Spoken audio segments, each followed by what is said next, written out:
Quadratic equation, द्विघात समीकरण। द्विघात एक ऐसा समीकरण जिसका उच्चतम घात हायर एक्सपोनेंट कितना होना चाहिए? 2। यस, इसका जनरल फॉर्म क्या होता है बेटा? ax square plus bx plus c is equal to क्या? 0, where a, b and c are real number and a does not equal to 0. a does not equal to 0. Sir a does not equal to 0 क्यों? अगर a 0 हो जाएगा तो ये पूरा का पूरा पद खत्म हो जाएगा। yes, sir. तब ये सिर्फ रैखिक समीकरण रह जाएगा। yes, sir. इसका उच्चतम घात क्या होगा? a।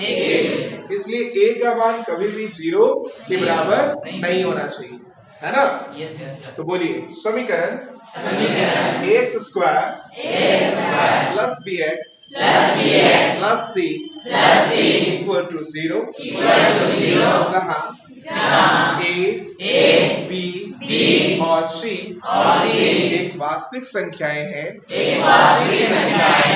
तथा a का मान 0 के बराबर नहीं होता है। Equation ax square plus bx plus c equal to 0 where a, b and c are real numbers and a does not equal to 0 is called quadratic equation. ax square plus bx plus c equal to 0 ये क्या कहलाता है? द्विघात समीकरण। Yes बच्चों? बच्चों इस समीकरण किसका मान? x का 2 मान आएगा। बारी बारी से अगर इस x के मान को इसमें रखोगे तो इस पूरे समीकरण का मान किसके इक्वल होगा? 0। वही उसका शून्य कहलाता है। वही बेटा क्लियर है? तो इस शून्य को अलग रूप से दिखाने के लिए हम लोग क्या इस्तेमाल करते हैं? अल्फा और beta. Is it clear to all? कोई डाउट? कोई कंफ्यूजन है किसी को? गुड। बच्चों किसी भी समीकरण को द्विघात समीकरण होने के लिए 2 कंडीशन का होना जरूरी है।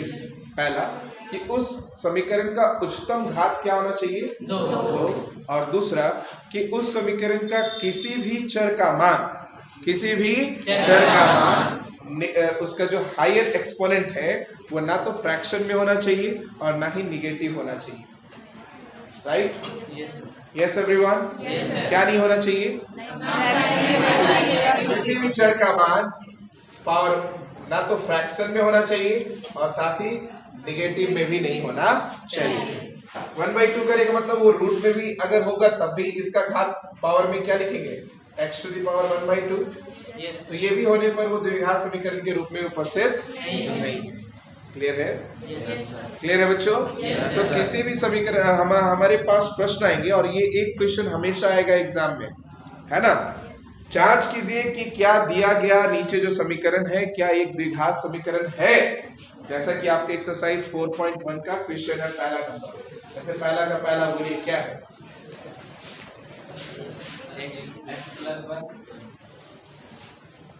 x plus 1 का whole square is equal to 2 into x minus 3। ठीक है बच्चों? इसकी जांच करनी है कि क्या ये एक द्विघात समीकरण है। यस और नो? तो द्विघात समीकरण के लिए कंडीशन क्या बताएं? पहला मेन मुख्य चीज क्या होना चाहिए कि उसका हाईएस्ट पावर कितना होना चाहिए? 2। और किसी भी चर का मान निगेटिव में नहीं होना चाहिए, चर का पावर निगेटिव में नहीं होना चाहिए और फ्रैक्शन यानी भिन्न में नहीं होना चाहिए। क्लियर है? Yes sir. गुड। चलिए तो ये a प्लस बी के होल स्क्वायर के फॉर्म में है। Yes sir. तो क्या लिखेंगे? a square plus 2ab। a की जगह क्या है बेटा? और b की जगह प्लस किसका स्क्वायर? ये कितने बच्चे समझे? ये a प्लस बी के होल स्क्वायर पे अरेंज किया हुआ है। यस और नो? Yes sir. इधर 2 से गुना कीजिए माइनस क्या 6। सबको उठा के इधर लाइए क्योंकि उधर क्या होना है 0। ठीक है मेरे बच्चों, तो क्या आ जाएगा x square 2x plus 1 minus 2x और प्लस 6 इक्वल टू क्या 0। कुछ कट रहा है क्या? राइट। चलिए क्या देख रहे हैं एक्स स्क्वायर प्लस 7 6 और 1 7 इक्वल टू क्या 0।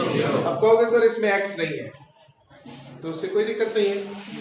यस हमें क्या देखना है कि इस समीकरण का उच्चतम घात कितना है 2 है। Yes, sir. उच्चतम घात कितना है 2 जो कि है राइट। Yes. और इसके अलावा तो कोई इसमें चर पद भी नहीं है ना। अगर होता तो उसका घात देखना था कि वो निगेटिव नहीं होना चाहिए। यस और क्या नहीं होना चाहिए फ्रैक्शन में नहीं होना चाहिए और 2 से अधिक 2 से अधिक होगा तो फिर वो क्यूबिक कहलाएगा त्रिघात है ना। 4 होगा तो वो क्या कहलाएगा बाई क्वाड्रेटिक। यस बात समझ रहे हैं सभी। तो ये क्या एक द्विघात समीकरण है है मेरे बच्चों। Very good. तो क्या लिखना हाँ यह एक द्विघात समीकरण है। अंडरस्टूड। तो पहला नंबर का हर एक प्रश्न आप चेक करेंगे। ओके पहले बच्चों एक्सरसाइज 4.1 का क्वेश्चन नंबर 2 ये कहता है कि एक आयताकार भूखंड है जिसका क्षेत्रफल कितना है 528 मीटर स्क्वायर और इसमें ये शर्त है कि इस आयताकार भूखंड के क्षेत्र की जो लंबाई है ना यस वो चौड़ाई से दुगने से एक क्या है। तो हम ये मान लेते हैं कि आयताकार भूखंड के क्षेत्र की जो चौड़ाई है वो कितनी इकाई है। तो प्रश्न से चलते हैं तो उसकी लंबाई क्या है इसका दुगना यानी 2x से कितना अधिक 1 इज इट क्लियर। यहाँ तक सभी लोग समझ रहे हैं। अब आपको बच्चों ये पता है ना कि जो आयताकार आयत का जो क्षेत्रफल होता है वो क्या होता है लंबाई गुने यस और नो। आयताकार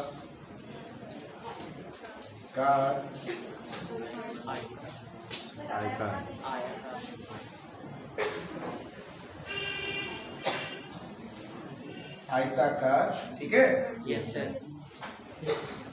भूखंड का क्षेत्रफल क्या होगा बच्चों लंबाई गुने लेंथ इनटू और ये क्षेत्रफल दिया गया है ना कितना दिया गया चौड़ाई को क्या माने x तो लंबाई 2x प्लस 1 है राइट। तो हम लोग ये लेंथ इनटू ब्रेथ यानी जो क्षेत्रफल है इसका मान दिया गया कितना 528 मीटर। अंडरस्टूड।